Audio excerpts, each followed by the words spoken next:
ito ay rated SPG. Striktong patnubay at gabay ng magulang ang kailangan. Maaaring may masiselang tema, lengguwahe, karahasan, sexual, horror o droga na hindi angkop sa mga...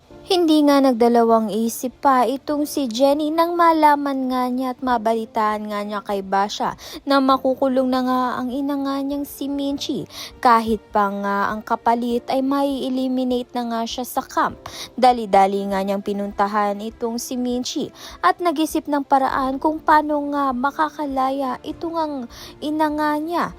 Naisip nga niyang mag-busking. Dito, magva-viral na naman nga itong si Jenny dahil nga sa talento nga niyang magaling kumanta. At sinaluhan pa nga siya nito ni Nate na gumanda nga ang blending nila. Nag-click nga ito sa social media at mapapanood na nga ng producer ng Pinoy Camp at doon makakabalik pa nga kaya itong si Jenny dahil nga magva-viral nga ang video ni Jenny.